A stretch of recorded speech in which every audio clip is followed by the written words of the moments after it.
Sekarang kita beralih ke pembahasan selanjutnya, yaitu verb atau kata kerja.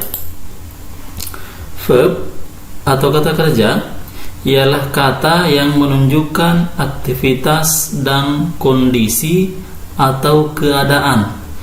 Jadi ada dua identitas, ada dua hal yang menjadi identitas daripada kata kerja. Yang pertama, menunjukkan aktivitas. Yang kedua, menunjukkan kondisi atau keadaan. Jadi semua kata yang menunjukkan aktivitas itu adalah kata kerja. Kemudian semua kata yang menunjukkan kondisi atau keadaan itu juga disebut sebagai kata kerja. Contoh yang telah kami siapkan di sini, example study, belajar. Ini melibatkan aktivitas, menunjukkan aktivitas. Maka study ini dikategorikan sebagai kata kerja. Kemudian love, cinta, dengan miss ini adalah menunjukkan kondisi atau keadaan. Kondisinya dia cinta ataukah merindukan, miss. Jadi ini mengandung aktivitas, sementara ini tidak. Dia tidak mengandung aktivitas, tapi dia lebih mengarah ke kondisi ataukah keadaan. Kemudian land, owe, call, etc. Jadi ketiga-tiganya ini adalah kata kerja yang menunjukkan aktivitas. Jadi ingat, definisi daripada kata kerja ialah kata yang menunjukkan aktivitas dan kondisi atau keadaan. Semua kata yang menunjukkan aktivitas adalah kata kerja. Demikian pun semua kata yang menunjukkan kondisi atau keadaan termasuk dalam jenis kata kerja. Itu adalah definisi daripada kata kerja. Kemudian kita beralih ke jenis-jenisnya. Jenis-jenis daripada kata kerja berdasarkan bentuk ada 3 di sini yang telah kami siapkan. Yang pertama, present form, ataukah ini merupakan bentuk yang terjadi sekarang, present. Contohnya do, does, go, goes. Ini merupakan verb pertama. Ini does, ini verb pertama yang ditambahkan s. Go merupakan verb pertama, masih murni. Goes verb pertama yang ditambahkan es. Study, studies, etc. Kemudian bentuk yang kedua berdasarkan bentuknya ada past form. Kalau tadi ada present form, ini biasa kita sebut sebagai verb pertama. Kemudian past form biasa kita sebut sebagai verb kedua. Did merupakan verb kedua, bentukan dari do. Kemudian went merupakan bentuk kedua, bentukan dari go. Jadi go, went, gone. Did, do, did, done. Kemudian studied merupakan bentukan dari study yang kita tambahkan ed. Penambahan ed ada di pembahasan yang lain. Itu untuk past form. Kemudian bentuk ketiga adalah participle form.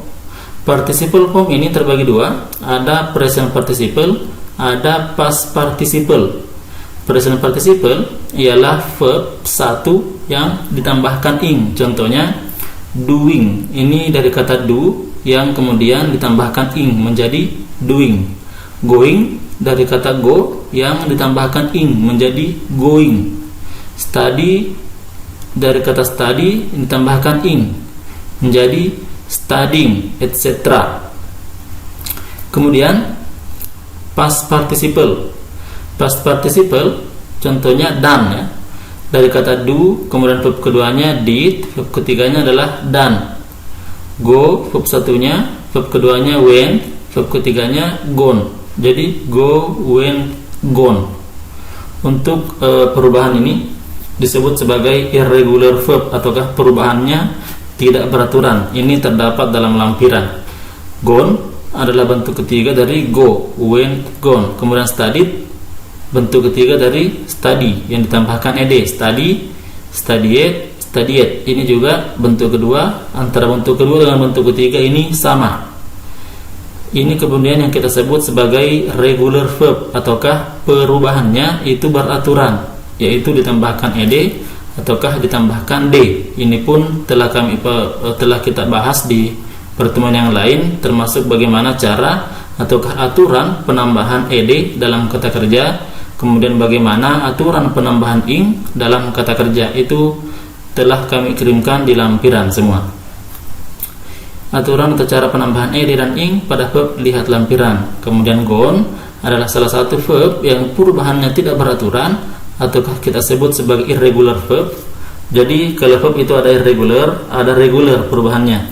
Irregular perubahannya tidak beraturan. Contohnya ini do, did, done, ya. Tidak ada aturan khusus bagaimana perubahan dari do menjadi did, ataukah dari did menjadi done.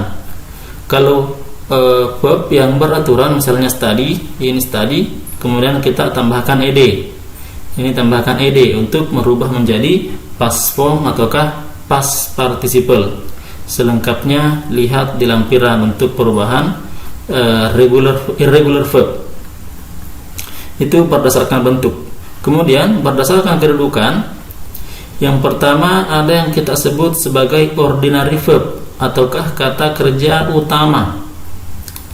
Jadi ordinary verb ini yang pertama ada transitive verb ataukah kata kerja yang membutuhkan objek. Jadi ada kata kerja yang membutuhkan objek, artinya kalau objeknya tidak ada, maka kata kerja tersebut pincang, terasa pincang, dalam artian kalimatnya belum lengkap jika tidak disertakan objek yang mengikuti kata kerja tersebut. Transitive verb atau kata kerja yang butuh objek ini terbagi dua. Yang pertama ada monotransitive verb ataukah kata kerja yang hanya butuh satu objek. Jadi tadi kata kerja yang butuh objek terbagi dua, ada monotransitive yaitu kata kerja yang hanya membutuhkan satu objek. Contohnya Alvin water the flowers. Alvin menyiram bunga. Water ini merupakan kata kerja yang hanya membutuhkan satu objek. Tidak boleh dua objek yang mengikuti water. Dalam hal ini objeknya adalah the flowers. The flowers ini hanya satu objek. Meskipun bunganya banyak, tapi ini terhitung hanya satu objek yang mengikuti water, karena memang water merupakan kata kerja yang hanya membutuhkan satu objek, dan kemudian kita sebut sebagai monotransitive verb. Kemudian verb yang kedua atau transitive verb yang kedua ialah ditransitive verb atau kata kerja yang membutuhkan dua objek. Contohnya Nida sends mengirim kamu foto, ya, mengirimi kamu foto. Jadi objeknya di sini ada dua. Objek yang pertama adalah you, kemudian kedua adalah foto. Kemudian di antara kedua objek ini, untuk memudahkan kita, maka kita bagi menjadi dua penyebutan. Ada direct object ataukah objek langsung, dan ada objek tidak langsung. Untuk membedakan, untuk cara menganalisa antara yang mana objek langsung dan yang mana objek tidak langsung, objek langsung biasanya berupa non-person. Jika terdapat dua objek seperti ini, maka objek langsungnya adalah yang non-person ataukah bukan orang. Kalau kita ingin merubah ke kalimat yang lain, bentuk kalimat yang lain, Nida sends you a photo ini bisa kita rubah menjadi Nida sends a photo to you ataukah for you. Nida sends a photo to you.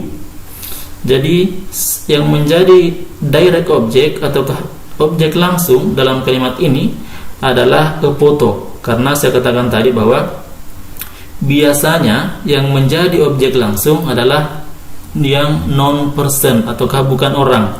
A foto ini, sebuah foto adalah bukan orang, sementara you itu adalah orang. Kemudian cara menganalisanya juga, objek langsung biasanya meskipun tidak ada objek yang tidak langsung, itu tetap menjadi sebuah kalimat yang sempurna, kalimat yang utuh. Contohnya Nida sends a photo titik, tanpa ada kata you.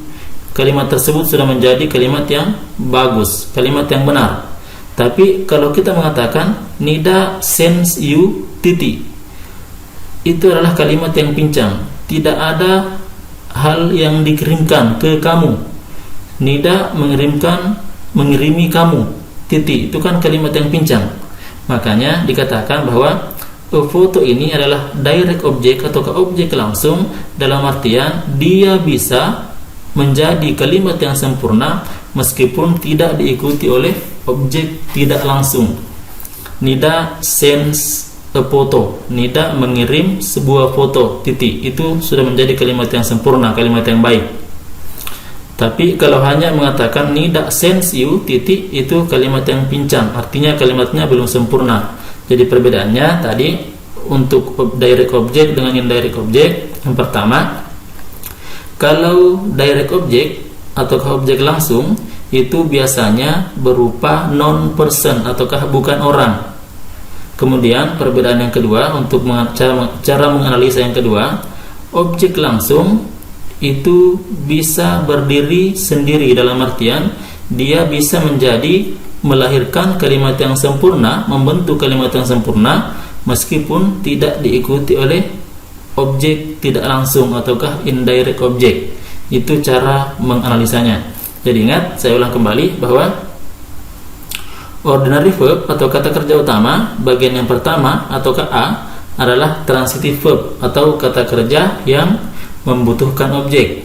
Kata kerja yang butuh objek ini kemudian terbagi dua, ada monotransitive verb atau kata kerja yang hanya butuh satu objek. Kemudian ada ditransitive verb, kata kerja yang membutuhkan dua objek. Tapi meskipun hanya satu objek yang ada, itu sudah bisa dikategorikan sebagai kalimat yang sempurna meskipun hanya objek langsungnya yang ada. Misalnya Nida sends a photo, ya, hanya terdapat satu objek meskipun dia bisa saja diikuti oleh dua objek, tapi karena hanya ada satu objek yang mengikuti, itu tidak serta-merta membuat kalimatnya tidak sempurna. Kalimatnya bisa saja menjadi kalimat yang sempurna atau benar meskipun hanya diikuti oleh satu objek, dalam hal ini yaitu direct objeknya yang mengikuti. Jadi kalau mono memang hanya boleh diikuti oleh satu, kalau di transitive verb sebenarnya boleh diikuti oleh dua, tapi kalaupun misalnya hanya diikuti oleh satu objek, itu sudah bisa dikategorikan sebagai kalimat yang sempurna atau kalimat yang benar. Jadi itu yang pertama, ordinary verb, yaitu transitive verb. Kemudian yang kedua, kita lanjut di slide.